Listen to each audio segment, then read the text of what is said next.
What is up, fam? I've been waiting to do this video for a long time. We just had Valentine's Day, and I thought, what better time to talk about a topic that I'm sure is on a lot of our minds, and that is relationships and marriage. So I got to sit down with some of our Unbound alumni and talk about their experiences with dating, with marriage, long distance, community, everything in between. And so whether you're married, whether you're single, or somewhere in between, I hope you learned something from this. This is their story. Without further ado, let's talk about relationships. I'm Jace, and I'm Shannon. this is Shannon, and we live in the Shenandoah Valley area of Virginia. I'm Zach. And I'm Carissa. We're from Colorado, specifically Denver. Hey guys, my name is Josh. I have been with Unbound since like 2015 and now live in Colorado Springs with my family. My name's Jordan. I have been with College Plus since it was College Plus with an exclamation point. I'm pretty sure I started in 2011 or something. Graduated back in 2015. And then there's Evelyn, who's looking super cute This today. is little Evelyn. She's almost 7 months. Say hi. Say hi. cute today. Say hi. Say hi. Say hi. There we go. He's like, oh my gosh, it's so much work. I have my degree in communications, my bachelor's. I just literally graduated with my degree, finally, in liberal studies, social sciences. So 2020 was my actual graduating year. I started in 2011. But I was involved in the community probably 2015 to 2018-ish. Basically, I did the fast track. I started in 2015 and I graduated in 2017. It all started with a little team that no longer exists anymore called the SLI, or Student Leadership Initiative. And so that year, what year was that? That was 2017. As president, I had the choice of picking the vice president.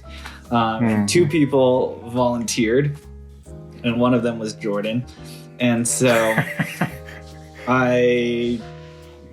without any intention, actually, I like to say that I had ulterior motives, but like thinking back, I actually didn't have any ulterior motives. I was like, okay.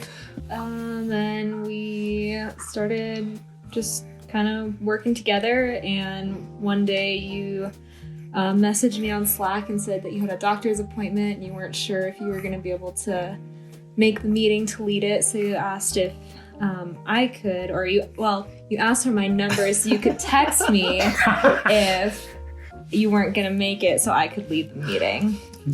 Which also, okay, to put in some context here, I was a really cheap college student, and so I did not have a lot of data. I had maybe 2 gigs, 1 gig of data, and I was on this horrible service. We actually met in Washington, D.C. on an unofficial kind of student get-together back in November 2018. 2018, yes. Yeah. So yeah, that was the first time that we met. Well, maybe the first time we met. We probably met at Apex that year. We earlier. definitely met at Apex. There was this small group that couldn't get out of the human knot at Apex Oh. 2018. Fun fact, someone snapped a picture of the human knot that couldn't be untangled, and we were both in it, and that's our first picture. I actually went to Capstone in 2015. That's actually what got me into the community in the first place. I honestly was ready to jump ship and just go to community college. But then I went to Capstone, and my life is so much better. So I didn't actually meet Zach until after that Capstone, but I met him because of it. So we actually started talking about us back in December before this. So 4 months. But it was an off and on, we're pretty darn sure this is not gonna work. We had some conversations, text conversations, in person, just the 2 of us, in person with his sister there to kind of mediate. It was just not gonna work from what we could tell, but we kept on coming back to it, circling back. So I think by that week of Capstone, because we did a pre-Capstone event here in Denver, and then I also did a post-Capstone event too, so I just basically had people come and stay with me both before and after. And by the end of that week and a half or whatever it was, that was when I went, okay, I really want this to be a thing. I don't know how, but I want this to be a thing. I feel like it was kind of mutual. Yeah. Mutual interest. Not quite sure how I felt about him. It wasn't like a crush or the way I've liked a guy before. It was like, he seems to have deep thoughts about life and be very wise and love Jesus. And I'm not quite sure what I think about him, but I obviously viewed him differently than the other guys who were on the trip. I was like, Because I had a conversation with Jonathan Brush a couple months earlier about one of his Empower Call topics, where basically he was kind of challenging students to not be like reckless in their relationships, but definitely to like try things and like to take the risk to ask somebody out, take the risk to go out with somebody, and to just try things out without fearing failure. And so I was like, oh, like that's great. Like the next girl I like, I'm gonna actually like do something about it. I'm gonna ask her out and like just see where it goes. And then I met Shannon and I was like, oh goodness, why did I like commit to myself to do that? Because now I'm scared. I think I liked you first. I think you did. I took a little while to figure out how I felt about him. Started in Massachusetts. Oh, that's right. I'm sorry. But then Yeah, I you were in moved, Massachusetts. I moved like 2 months later, so it was really fast. And then we did the majority of our relationship Colorado to Austin, Texas. And so I'm not going to lie, like long distance was super, super difficult. It's hard. I wouldn't recommend it. And to be completely honest, like if I could do it over again and I could be in Texas or she could be in Colorado, I feel like that would be better. Not to say that like it wasn't 100% worth it. But I would definitely say like it takes a different level of relationship in my eyes. And so, yeah, it was definitely a lot of learning, a lot of flights.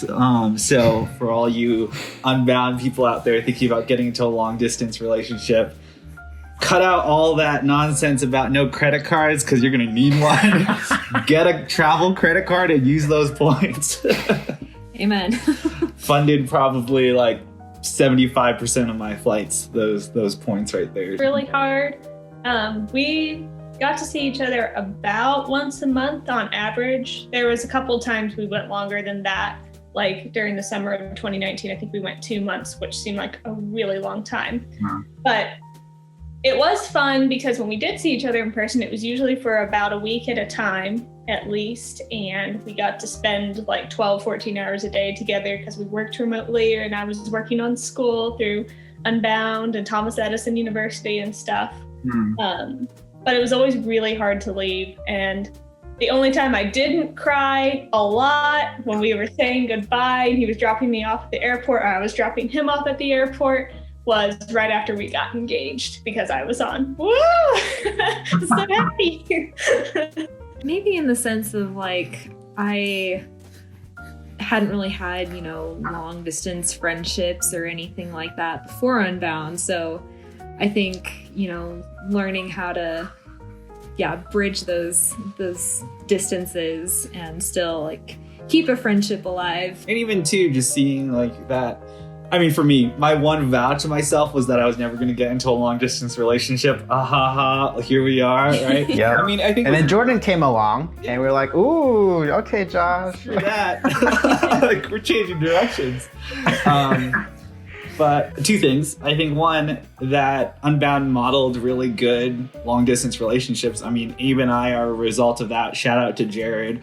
Like I have like some of my best friends are long distance and still are long distance to this day. So modeled that like, hey, you could have really good friendships that are strong over Zoom, over FaceTime, over Facebook Messenger video chat. And then two, that we weren't the first. We're the first Unbound couple to get together and get married. And so I it worked for others. And so I was like, hey, maybe it'll work for me too.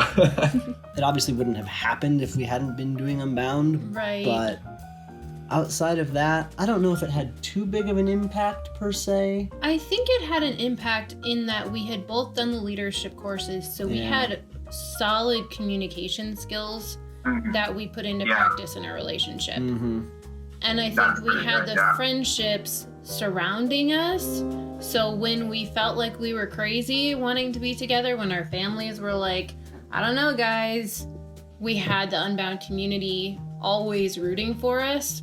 Mhm. And because we both trusted a lot of those individuals on a very deep level, I think it made me in particular feel like, okay, even if things are crazy, like, I know this is a good thing. That was really the kicker. That was like, okay, you guys are great friends, but you can't just stay great friends, and you know it. You need to go one way or the other. Mhm. So having a friend sit us down and say, hey, this is what I'm seeing, you need to do something about it, was very helpful. So again, kind of going back to that community piece. I think we dated for like 15 months, and then we got married in March of 2018. So we're like a month away from being at 3 years. We definitely were intentional with, making time to see each other and talking to each other every day, praying with each other a lot. I feel like for me, it was kind of the perfect timing and the perfect opportunity, because at that time I was running my own business, and so I could travel whenever I wanted, and so work wasn't an issue there. It's hard to just do life with each other, and so for me, like when I was thinking about should we get married and bring this a step further, it was like there's a lot of doubts there, and so like I don't know, for a lot of you guys there might be a lot of doubts too, of just saying, hey, like I've actually never done life with this person. Is this real, right? Like this relationship that we have, even though we have spent a lot of time with each other, it's not the same as know, being in the same state and the same town, And so I think that for me, there was a lot of fears there initially before popping that ring. And Abe knows this. Abe was there for all those conversations. So There was a period of a couple months during the summer where we were apart for like the longest we had been.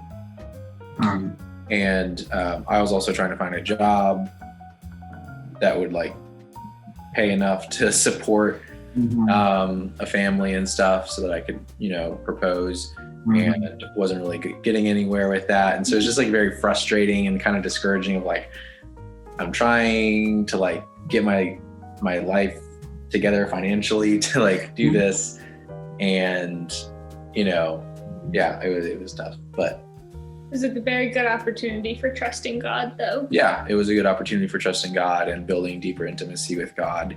So another challenge about long distance potentially is sometimes of the dating people, their family members might not feel like they know their daughters, sisters, brothers, whatever, boyfriend or girlfriend, their significant other super well, because the time spent together isn't a ton. If I'm going down to visit her, I am visiting her, but also like making sure that I'm taking time to interact with her family as well, so they can get to know me, and for Shannon to do the same. Being friends first, highly recommended. The fact that there's always going to be roller coasters in a relationship, that doesn't mean that you're doing something wrong. It might mean that you're doing something really right. Now, that doesn't mean ignore red flags when they come up. That doesn't mean that a red flag and conflict, and very poorly handled conflict, is a good thing. It means that when you have conflict and you work it through thoroughly, it's not always going to be easy, and you are going to have a roller coaster. And I think we went on a very exaggerated roller coaster, very high highs and low lows. We started marriage out with a slew of sickness and job loss and job change and chaos and family issues. We started off with a lot of hard things. And so, one, I'm incredibly grateful that we handled the stuff beforehand, because we were each other's solid foundation then. And two, that prepared us, that strengthened our muscles for being able to handle what was next, which was also hard, but in a different way, if that makes sense. Pro tip, depending on how fast you want the relationship to move, equates to how many video calls you do and how often. So if you want it to go pretty slow, 1 a week is great. If you want it to go faster. And we even like more is said, better. like when I first kind of approached you about it back in December, I was like, let's just give it until February That's right. and kind of just see how it goes. And hopefully by then, if nothing else, we will have made another friend or whatever, and maybe I was kind of being naive and idealistic, but like it doesn't have to go beyond that if we decide. That took a ton of pressure off. I really appreciated that. I'd say my advice, especially in a long distance context, is communicate about everything and communicate often. When communication is pretty much all you have most of the time, it is crucial that you have a solid foundation there. And just being open and honest with each other about everything, super, super important. And always be sure to find ways to laugh together. It's a great way to grow closer. If you're thinking about getting into a relationship, assess where you're at, right? Like I said, it's going to take that time. It's going to take those finances. And so I think that's a part of when you're considering whether or not that relationship is right and good. And again, internally, checking those things, making sure those things are checked off. But once you get those straight, what do you think, Evelyn? What do you think we should do? Do you have any advice? No? Okay. Other than that, I think realizing too that distance and all those other obstacles, as long as my dad gave me this advice, is that if you're running in the same direction, as long as you're running the same race, you have the same vision for your life and the same goals, and that, number one, being built upon the foundation of our faith. But then also where do you want to go? How do you see God using your life to move things forward? What are those things that he's laid on your heart, and knowing what God has laid on Jordan's heart? And as long as you're running that same race, you're running that same direction, you're going to be okay. That's my encouragement to all of you guys out there is, don't overthink it too much. Think about it, definitely. Pray about it, definitely. But at the end of the day, hey, if you're running that same race that's built on the foundation of faith, you're going to be okay. We all need Jesus, so just rely on him. That's something we can all do. And when you get married, if you get married, you're going to need to do that more than you thought. I thought I was pretty okay single, and then marriage just continues to reveal your flaws to yourself. People out there who are thinking about a long distance relationship, just intentionality. Long distance relationships, it requires a lot more intentionality because you actually have to get on the phone or get on a video call or take a trip and visit. I guess this applies to both guys and girls, but I've heard that writing letters to your future spouse is really, really cool. And I actually decided to start doing that 2 months before I met Jace, and I wish I had started a lot earlier, because then I was like, I'd have lots of letters to gift to my future husband, and it'll be great. You don't have to be a writer to do that, but sometimes when I was really thinking about my future husband, who I didn't even know yet, I would just write down my thoughts about him and about God. And it's interesting writing to someone you don't know about, but also it helps you get a lot of your feelings out and kind of process them. And it's a great gift for your spouse someday. So I highly recommend letter writing, even if you're not dating anyone. Commitment is it's the big thing that's going to make it work or not. So you kind of have to go in with that mindset, and that helps a lot. And then the other thing was, I'm very much an overthinker. I analyze and obsess over things to death and ask what if, and that led to a lot of our initial conversations and ups and downs and should we not, because I was always kind of going back and forth and what about this, but what about this, but if we do this, what happens? And then it was just helpful to remember and be reminded that I'm not ultimately in control. God's in control. I can't do something that's going to completely derail what he's got planned. Basically not kiss, but keep it simple, stupid. I like that acronym. I've told that to myself a lot of times. Just keep it simple. Don't overthink it. Chill. If you learned anything from this video, please leave a like down below. I know if you're watching this as an Unbound student, a lot of you guys are married. And so I would love to hear your thoughts, any questions or experiences that you've learned over the years. Let me hear them in the comments below. If you're someone who has been married several years longer than any of us youngins and have any nuggets of wisdom, I would love to hear them as well. Please do comment below. Guys, thank you for joining me on this really fun conversation. I really hope you learned something. Be Unbound, and I'll catch you guys later.